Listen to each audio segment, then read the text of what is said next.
Praise the lord అండి.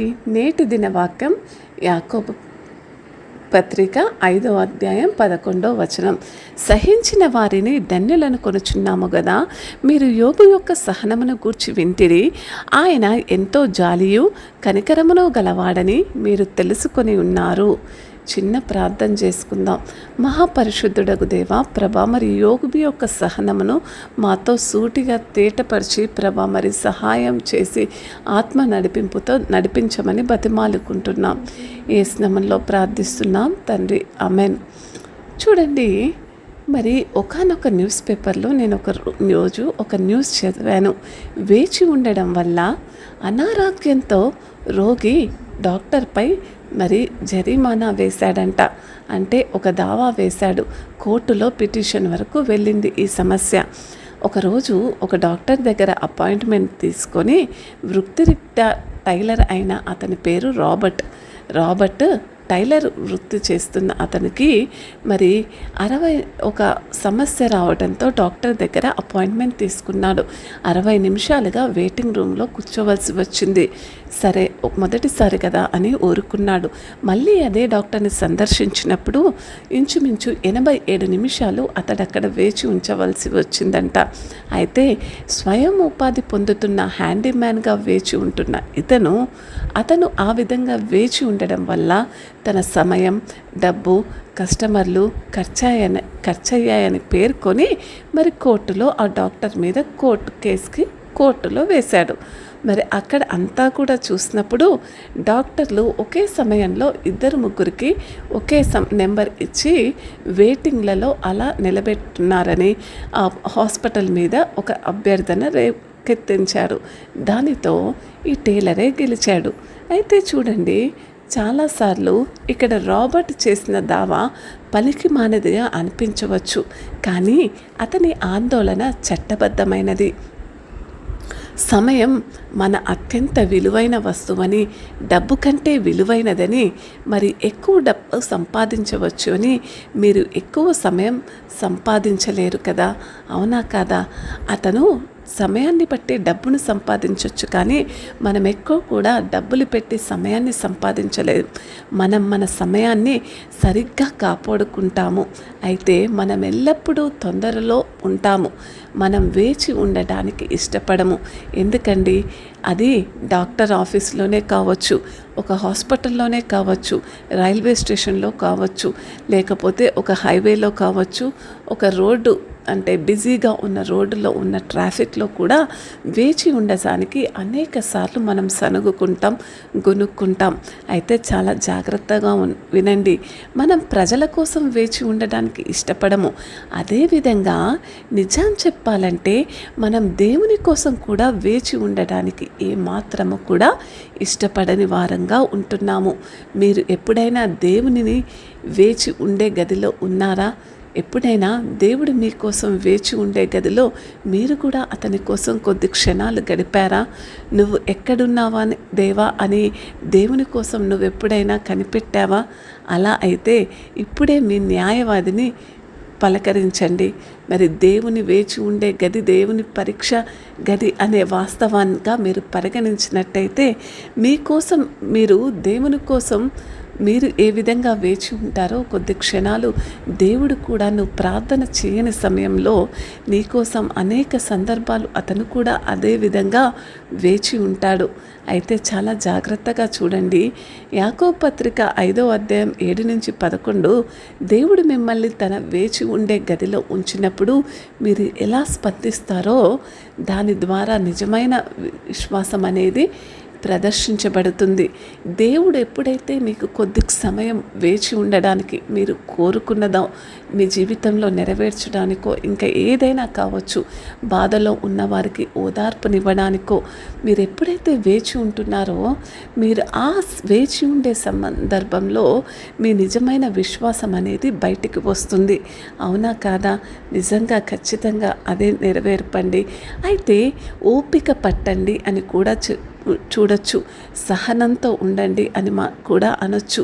ఓర్పు అనేది కష్ట సమయాలలోనూ మీరు ఎలా ఎదుర్కొంటారనేది కాదు. నిజానికి ఓర్పు అంటే కష్టతరమైన వ్యక్తులకు మీరు ఎలా స్పందిస్తారనే దాని గురించి మాట్లాడుతుంది ఇక్కడ బైబిల్.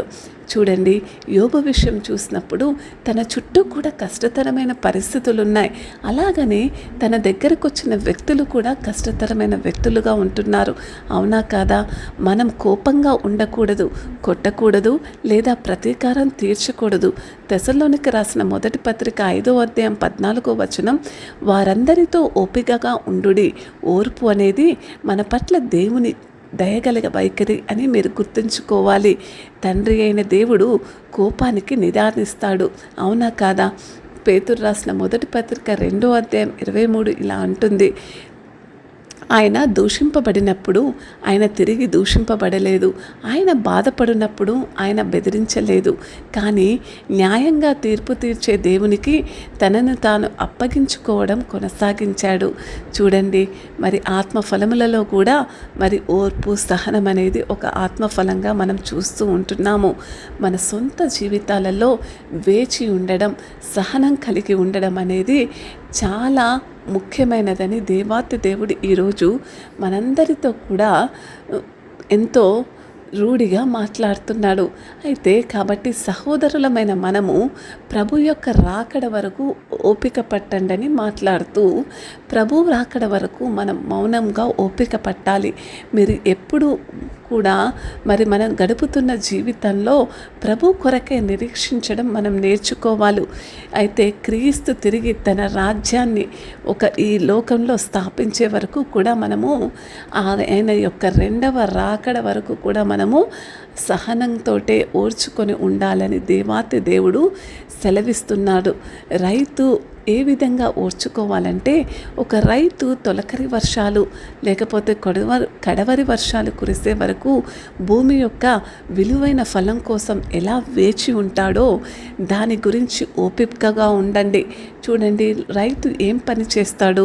పొలం తనను తాను దున్నుకోదు, విత్తనం తనను తాను నాటుకోదు, పంట తనంతట తాను పండదు. అవునా? ఇవన్నీ కూడా రైతు జరిగిస్తేనే జరుగుతాయి. అవునా? రైతు చేయవలసిన పని ఉంది, క్రైస్తవులు కూడా చేయవలసిన పని ఉంది. మరి మత్తయి సువార్త 28వ అధ్యాయం 19వ వచనం నుంచి 20 చూసినట్టయితే యేసు ఇలా అంటున్నాడు, కాబట్టి మీరు వెళ్ళి సమస్త జనులను శిష్యులుగా చేయుడి, తండ్రి యొక్క, కుమారుని యొక్కయు పరిశుద్ధాత్మ యొక్కయు నామంలో వారికి బాప్తిసమిచ్చుచు నేను మీకు ఆజ్ఞాపించు వాటినన్నిటిని గైకొనవలనని వారికి బోధించెను. ఈ లోకాన్ని సరిచేయడానికి దేవుడు కోసం మనం వేచి ఉండగా మన ప్రభావ రంగంలో మరియు మన జీవితాలంతట్లో కూడా దేవుడు తన కార్యాన్ని జరిగిస్తాడు. రైతు ఎదురు చూస్తాడు ఒక ఫలం కోసం. అయితే భూమి యొక్క విలువైన ఫలాన్ని తనంతట తన సమయంలో అది తగిన వర్షం పడినప్పుడు ఖచ్చితంగా దాన్ని పంటను రైతుకు అందిస్తుంది. అవునా కాదా? అయితే దేవునిలో వేచి ఉండటం అంటే కూడా అదేనండి. ఏ విధంగా అయితే తొలి మరియు చివరి వర్షాల కోసం వేచి ఉంటాడో రైతు, అక్టోబర్ మరియు నవంబర్ మధ్యలో అకాల వర్షాలు విత్తనాన్ని మొలకెత్తదు. అవునా కదా? ఆ కాల వర్షానికి విత్తనం అనేది మొలకెత్తుతుంది. మార్చి మరియు ఏప్రిల్ మధ్య ఆలస్య వర్షం విత్తనాన్ని పరిపక్వం చేస్తుంది. రైతు దున్నుతాడు, నాటుతాడు మరియు తర్వాత ప్రూనింగ్ అనేది చేస్తాడు. కానీ అతను ఆ కాల వర్షం మరియు చివరి కాల వర్షాల కోసం వేచి ఉండాల్సిందే. మరి దేవునిలో వేచి ఉండటం కూడా అటువంటిదే. అంతా మీపై ఆధారపడి ఉన్నట్లుగా పని చేయండి. ఏంటి? ఇక్కడ ఏ విధంగా అయితే రైతు తను చేస్తేనే కానీ దాని తర్వాత ఫలితం అందుకోడో, మరి ఈ లోకంలో కూడా మనము ప్రభు యొక్క పని జరిగించినప్పుడే మనం కూడా దాని నుంచి ఫలాన్ని పొందుకుంటాము. మనం సహనాన్ని అదే విధంగా వేచి ఉండడంలో ఒక రైతులాగా మనం పనిచేసి వేచి ఉండటం కష్టంగా అనిపించినప్పుడు మనము ప్రభుని ఆనుకోవడం, ప్రభుతో మరి ఇంకనూ దగ్గరగా సహవాసం ఎంచుకోవడం చేస్తూ ఉండాలి. ఎందుకంటే క్రీస్తులో తన శాశ్వత మహిమకు మిమ్మల్ని పిలిచిన సర్వకృపా దేవుడు తానే మిమ్మల్ని పునరుద్ధరించి స్థిరపరిచి బలపరిచి సిద్ధపరుస్తాడు. అవునా కాదా? ఆయన మనల్ని ఎన్నుకున్నాడు. మనల్ని ఎన్నుకున్న ఆయన చేపట్టి నడిపిస్తాడే కానీ ఏమాత్రము విడిచివేయడు. దేవుడు మిమ్మల్ని స్థాపించడానికి బాధను ఉపయోగిస్తాడు అంతే. ఆ వేచే సమయం అనేది, ఆ సహించే గుణం అనేది నీలో నువ్వు ధరించుకునే వరకు దేవుడు ఆ బాధను నీకు ఒక ముళ్ళులాగా ఉపయోగిస్తాడు. ప్రభువు అక్కడ సమీపంలో ఉందని గుర్తుంచుకోవడం ద్వారా మీరు కూడా మిమ్మల్ని మీరు స్థిరపరచుకోవాలని సూటిగా నేటి వాక్యం మాట్లాడుతుంది. అందుకే మరి ఇటువంటి వేచి ఉండే సమయంలో యోబు భక్తుడు ఎక్కడా కూడా గునుగుకోలేదండి. సహోదరులారా, మీరు తీర్పు పొందకుండానట్లు ఒకరి మీద ఒకరు సనుగుకోవద్దు. మీరే మాత్రము సనుగుకోవద్దు. ఎందుకంటే మీరు న్యాయాధిపతి దగ్గర నిల్చుని ఉన్నారు. క్రైస్తవ సహవాసం కోసం మరి ఒకరికొకరు ప్రేమించుకోండి, ఒకరినొకరు సేవ చేసుకోండి, ఒకరినొకరు క్షమించుకోండి, ఒకరికొకరు ఆపదలో సహాయం చేసుకోండి. కానీ ఏమాత్రం గునుకుకోవద్దు, సనుగుకోవద్దు. క్రీస్తులో ఒక సహోదరుడి గురించి మరి వారి లోకం ఎంతో ప్రేమపూర్వకంగా ఆ సహోదరుడు లోకానికి కనిపించాలే కానీ ఏమాత్రము కూడా ఒక సనుగుకునే వ్యక్తిలాగా కనిపించకూడదని దేవుని వాక్యం సెలవిస్తుంది. అందుకనే క్రైస్తవులు మరి దేవునిలో స్థిరంగా నాటబడాలని దైవిక మాదిరి అనుసరిస్తేనే మరి ప్రభు రాకడ కొరకు సహించుకొని ఈ లోకాన్ని ఓర్చుకునే మరి ఒక గొప్ప సహనం అనే గుణము మీలో మాలో ఉంటుందని దేవుడు ఎంతో స్పష్టంగా మాట్లాడుతున్నాడు. మరి ఇదిగో స్థిరంగా ఉన్నవారు ధన్యులు అని యోబు విషయమై దేవుడు ఏ విధంగా ప్రకటిస్తున్నాడో, అతను పరీక్షను నిలిచిన తర్వాత దేవుడు తనను ప్రేమించిన వారికి వాగ్దానం చేసిన జీవ కిరీటాన్ని పొందుతానని నమ్మి వేచి ఉన్నాడు. ఇది అద్భుతమైన కానీ నిర్లక్ష్యం చేయబడిన ధన్యత, అద్భుతమైన ధన్యతే. కానీ మన జీవితాలలో ఇది నిర్లక్ష్యం చేయబడింది. ఆ సహనం అనేది నువ్వు నేను కలిగి ఉండాలని దేవాతి దేవుడు ఎంతో స్పష్టంగా ఈరోజు మనతో మాట్లాడుతున్నాడు. కాబట్టి ఎవరైతే అనేక ప్రార్థన విన్నపాలు హృదయంలో ఉంచుకొని అనేక దినముల నుంచి ప్రార్థిస్తూ మరి పొందలేకున్న వాటి గురించి ఇంకనూ మన చుట్టూ ఉన్న లోకాన్ని బట్టి మనం పరిస్థితులను బట్టి సహనంతో ఉండాలని కోరుకుంటున్నాను. దేవాతి దేవుడిచ్చిన ఈ సందేశాన్ని బట్టి ప్రార్థన చేసుకుందాం. మహాపరిశుద్ధుడగు తండ్రి, నిత్యుడగు దేవా, మీరు సహనం కలిగి ఉండాలని ప్రార్థిస్తున్నాను తండ్రి. ప్రభా, మరి ఇక్కడ కూడి ఉన్న ప్రతి ఒక్క బిడ్డ కూడా సహనంతో నడుచుకోవాలని, వీరందరూ కూడా సహనం కలిగి ఉండాలని ప్రభా, మరి యోబు వంటి సహనం వీరికి దయచేయమని బతిమాలుకుంటున్నాను. ఏ స్నామంలో ప్రార్థిస్తున్నాను తండ్రి. ఆమెన్.